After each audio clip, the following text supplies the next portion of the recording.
Di awal film memperlihatkan seorang wanita yang bernama Maya sedang bekerja sambil menelpon dengan temannya yang bernama Dini. Mereka membahas tentang pekerjaan, hingga Maya yang merasa kesal dengan seseorang yang ia rasa selalu mengawasinya pada 1 minggu belakangan ini. Lalu datang orang yang ia maksud, dan Maya mencoba bersikap dingin kepadanya. Tanpa diduga, orang itu menepi dan turun dari mobilnya. Maya berusaha keluar, namun pintunya mendadak macet.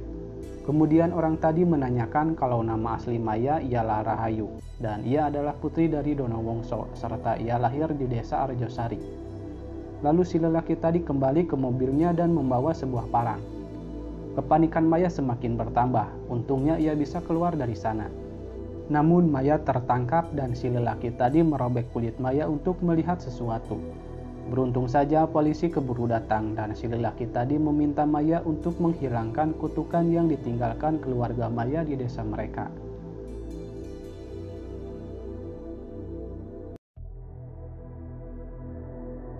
Setelah kejadian itu, Maya dan Dini beralih profesi, mereka membuka toko baju bersama. Maya meminta maaf kepada Dini karena bisnis mereka tidak berjalan lancar dan mereka menjadi kesusahan. Akibat kejadian kemarin, Maya mengoprek barang bibinya dan menemukan sebuah foto. Sepertinya itu adalah orang tua Maya, karena Maya tidak ingat wajah mereka. Serta bibinya mengganti nama Rahayu menjadi Maya. Maya mempunyai solusi permasalahan perekonomian mereka, ialah rumah orang tua Maya yang gede banget. Jadi mereka harus pergi ke desa Arjosari untuk memastikan itu. Saat buang air, Maya melihat sesuatu dari bekas luka yang dicongkel si lelaki waktu itu. Dan ia menemukan sebuah jimat, lalu Maya memotretnya. Belum pulang, Mbak. Kemudian mereka langsung bergegas pergi ke desa Arjosari. Ketika Dini sedang ke toilet, Maya diajak ngobrol oleh seorang lelaki yang ada di belakangnya. Si lelaki itu memberitahukan bahwa di wilayah sana banyak penunggunya dan ia biasa membantu agar para penunggu tidak mengganggu para penumpang. Dan juga ia mengaku sebagai seorang dosen sastra Rusia. Selain itu juga ia menguasai bahasa lain. Lalu Maya menanyakan apakah ia tahu tulisan yang ada di fotonya. Setelah dilihat ternyata itu adalah jimat penjaga dari makhluk halus, tetapi yang membuatnya bukan orang baik-baik, katanya. Lalu Dini kembali dari toilet. Saat mereka sedang membahas tentang orang tua, Maya melihat 3 anak kecil di lokasi yang berbeda, dan ia menjadi keheranan.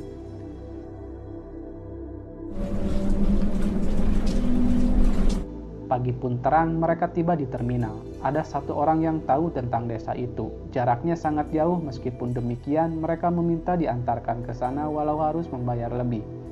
Dalam perjalanan, si kurir menjawab pertanyaan tentang desa itu. Dia tidak tahu banyak, ia tahu desa itu hanya karena pernah mengantar kepala desanya yang juga merupakan seorang dalang yang cukup terkenal. Selain itu, mereka tidak mau dibangunkan akses jalan yang memadai menuju desanya. Maya meminta untuk diturunkan di depan rumah Kisap tadi sang kepala desa. Dalam perjalanan, mereka melihat rumah yang ada di foto, tapi keadaannya sudah tidak terawat. Kalau Mbak perlu dijemput, tinggal kontak saya. Setibanya di sana, Maya dan Dini mengaku sebagai mahasiswa yang akan menulis buku tentang dalang. Namun Kisap tadi sedang tidak ada dan mereka disuruh untuk kembali esok hari.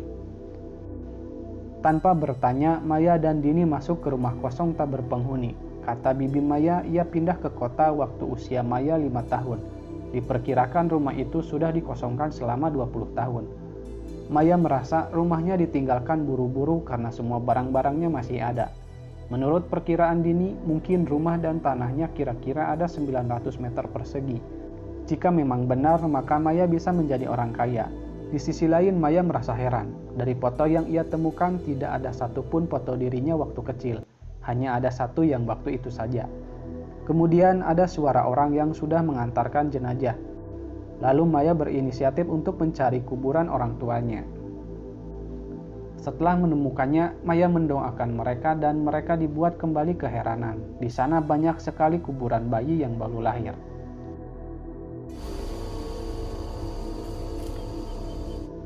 Pada malam harinya, Maya terbangun dari tidurnya karena suara berisik dari luar. Ia pun mengeceknya, dan scene berpindah kepada seorang ibu yang sedang melahirkan. Setelah bayi itu lahir, tanpa diduga ia langsung dibunuh oleh Ki Saptadi.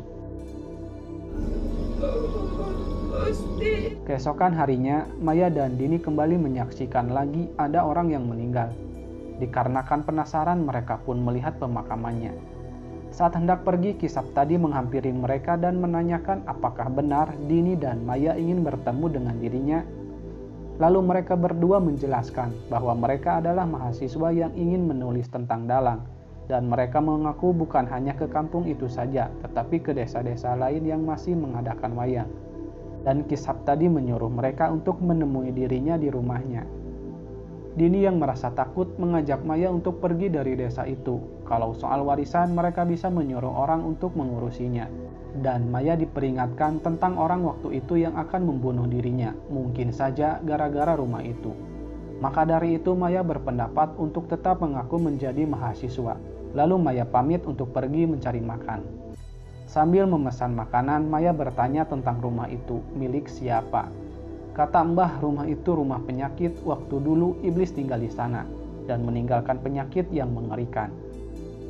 Di sisi lain, Dini dihampiri seseorang yang memberitahukan bahwa dirinya tidak boleh menginap di rumah itu, dengan dalih atapnya takut roboh. Mereka juga sama menyayangkan rumah sebesar itu tidak ada penghuninya. Dini bertanya emangnya rumah itu milik siapa, dan si lelaki itu menjawab bahwa ada ahli warisnya ialah seorang perempuan, dan Ki Saptadi punya surat-suratnya. Memang Ki Saptadi sengaja menunggu perempuan itu untuk bisa langsung diserahkan surat-suratnya. Dini bertanya lagi, apakah nama perempuan itu Rahayu? Dan si lelaki itu menjawab, kok Mbak bisa tahu? Sontak saja Dini mengaku bahwa dirinya adalah Rahayu. Si lelaki itu memberitahukan kalau Ki Saptadi ada panggilan mendalang dan bisa kembali 3 hari lagi. Jadi terserah Dini mau menunggu atau mau sekarang untuk penyerahan surat itu. Karena tak ingin menunggu, Dini berinisiatif untuk pergi ke sana tanpa Maya.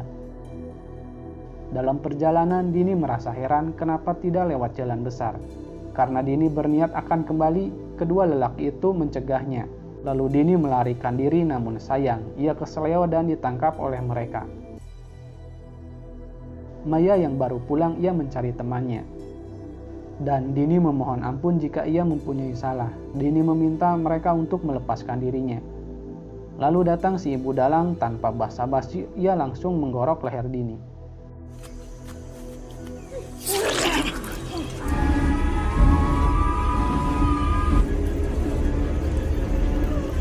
Lalu Maya mencari Dini sampai ke rumah Pak Kades, dan Pak Kades pura-pura tidak tahu. Dan Pak Kades juga akan menyuruh orang-orang untuk membantu mencari Dini. Di sini terlihat bahwa si ibu menguliti kulit Dini dan menjadikannya wayang. Hingga malam pun tiba, wayang itu dipakai untuk pertunjukan di hadapan para warga desa. Maya yang sedang khawatir, ia dituntun oleh seorang anak kecil hingga membawanya ke sebuah rumah yang dimana di dalamnya sedang ada wanita yang sedang melahirkan. Tanpa diduga bayi itu lahir tanpa kulit dan ia kembali dibunuh oleh Ki Saptadi. Ayah dari bayi itu menganggap bahwa Ki Dalang telah berbohong, dan Ki Dalang mempertegas bahwa yang ia lakukan untuk menolong orang kampung itu. Karena mendengar suara gaduh di luar, beberapa orang mengeceknya, dan beruntung si Mbak Warung mengaku bahwa dirinya hanya ingin melihat si bayi. Kemudian dia membawa Maya ke tempat yang aman, dan ia akan menceritakan tentang kampung itu. Si Mbak ini bernama Ratih. Ia memberitahukan bahwa desanya terkutuk, di sana tidak ada anak kecil sejak 20 tahun yang lalu. Waktu itu ada seorang kepala desa yang kaya raya dan ia memiliki anak laki-laki yaitu Dono Wongso. Nyi Misni ibu Ki Saptadi menjadi salah satu pembantu mereka. Setelah ayahnya meninggal, Ki Dono Wongso mewarisi seluruh kekayaan ayahnya. Selain itu, ia juga pintar dalam membuat wayang dan dalang. Lalu Ki Dono Wongso menikahi wanita paling cantik di desa itu, dan ia bernama Nyai Sinta. Tapi setelah 3 tahun menikah, mereka belum dikaruniai anak, hingga menginjak tahun ke-8 akhirnya Nyai Sinta mengandung. Dan Ki Dono Wongso sangat menjaga Nyai Sinta dan calon bayinya. Anehnya tidak ada yang tahu setelah bayinya lahir, dan menurut rumor bayinya lahir tanpa kulit. Ki Dono Wongso menjadi tidak pernah bergaul dengan penduduk. hingga di suatu waktu ada 3 anak yang hilang dan tak pernah ditemukan. Kemudian penduduk melihat bayi itu untuk pertama kalinya, dan sekarang mereka tahu bahwa ia bernama Rahayu. Akan tetapi para penduduk bergunjing bahwa Ki Donowongso ialah dalang hilangnya 3 anak kecil. Sampai sebuah tragedi terjadi, menurut kisah tadi, Ki Donowongso melakukan ilmu hitam dan bersekutu dengan iblis demi menyelamatkan anaknya, hingga ia menjadi gila. Kabarnya salah satu pembantu membawa Rahayu pergi ke kota, dan sejak hari itu desa itu terkutuk. Setiap ada bayi yang lahir, semuanya lahir tanpa kulit. Ada satu bayi yang dibiarkan hidup di hutan, namun kondisinya tak kunjung membaik. Menurut kisah tadi, untuk memutuskan kutukan itu, anak pertama yang mendapat kutukan tersebut harus dikuliti dan dijadikan wayang. Dan sekarang Nyi Misni menyadari kalau yang ia kuliti salah orang. Saat Ratih sedang mengambil nasi, Maya melihat foto seorang lelaki yang akan membunuhnya waktu itu. Di sisi lain, para warga berkumpul dan akan menangkap Maya. Rupanya lelaki itu adalah suami Ratih. Ia sedang pergi ke kota untuk mencari obat untuk calon bayinya. Ratih tak percaya kalau dengan membunuh Rahayu bisa menghilangkan kutukannya, maka ia menyuruh suaminya ke kota untuk mencari obat. Tiba-tiba datang 2 orang warga yang sedang mencari Maya, atau si Rahayu. Mereka mengatakan telah salah membunuh orang, jadi kutukannya masih ada. 2 lelaki itu bersikap rese kepada Ratih, dan Ratih mengancam akan bunuh diri dan menghantui mereka. Kemudian mereka pun pergi. Setelah itu Ratih meminta maaf karena ia tidak tahu tentang sahabat Maya yang telah dijadikan wayang.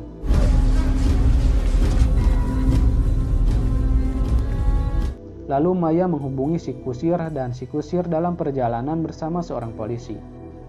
Saat tiba di titik pertemuan, Maya memberitahukan kalau suami Ratih sudah tewas ditembak polisi saat dirinya akan membunuh Maya. Si kusir pun datang bebarengan dengan warga desa. Dan rupanya polisi itu adalah warga desa Arjosari, jadi ia akan menangkap Maya. Karena si kusir tidak mau diajak kerjasama, ia pun harus tewas di tangannya. Maya segera pergi dari sana, hingga ia menemukan sebuah mobil yang melintas, dan segera ia langsung menghentikannya. Dan Maya pun numpang di mobil itu. Baru jalan beberapa meter, mobilnya mengalami insiden. Kemudian Maya diperlihatkan sebuah kejadian yang dimana Sinta dan Saptadi saling mencintai. Namun mereka harus dipisahkan kenyataan. Hingga akhirnya Sinta mampir ke kamar Saptadi dan Nyi Misni mengetahuinya. Lalu Nyi Misni melakukan sebuah ritual agar putranya melupakan Sinta. Dan Sinta pun hamil anak Saptadi yang lahir tanpa kulit. Setelah beberapa waktu, Ki Donowongso menculik 3 anak dan melakukan sebuah ritual hingga akhirnya anaknya pun menjadi memiliki kulit.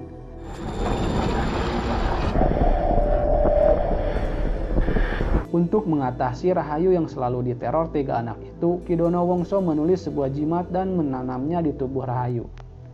Pada malam sebelum tragedi, Ki Donowongso dibuat tak sadarkan diri dan ia digantikan oleh Saptadi. Jadi tragedi itu ialah ulah Saptadi, dan ia juga membunuh Sinta serta Donowongso. Selain itu, Maya diberitahukan cara memutus kutukan itu dengan mengubur kulit wayang di tempat tubuh yang lainnya dikubur. Sinta yang baik, ia menyadarkan Maya dan membawanya pergi. Mereka melewati tempat si Oleh anak yang dibiarkan hidup. Karena penasaran, Maya ingin melihatnya, dan ia tidak tega menyaksikannya. Kemudian Maya memberitahukan cara memutuskan kutukan itu dan Ratih akan membantunya. Dengan segera mereka bergerak cepat mengambil wayang lalu menguburnya bersama tubuh mereka yang lain.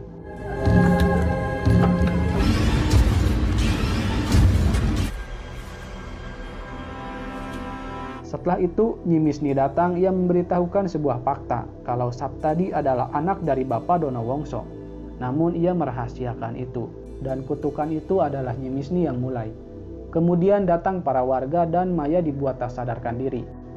Maya pun tersadar. Ia langsung memberitahukan kalau kutukannya sudah hilang, dan ia memberitahukan tentang 3 anak itu, serta ia telah mengubur kulit yang dijadikan wayang bersama tulang belulang mereka. Maya juga mengaku kalau dirinya adalah anak Saptadi dan Nyi Sinta. Hal itu membuat Saptadi bertanya-tanya dan bertanya kepada ibunya. Nyi Misni langsung menyuruh Saptadi memilih ibunya atau Maya.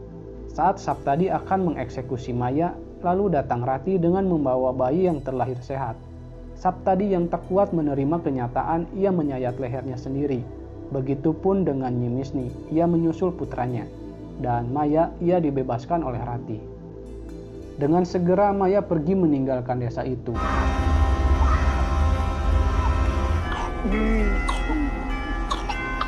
Satu tahun berlalu, seorang wanita yang sedang hamil tua, ia berniat akan buang air. Namun tiba-tiba ia berteriak dan bayinya hilang entah kemana. Dari kaca terlihat bahwa hantu Nyimisni memakan bayi itu. Dan film pun selesai. Bijaklah dalam menyikapi sebuah peristiwa. Sampai jumpa di video selanjutnya. Wassalam.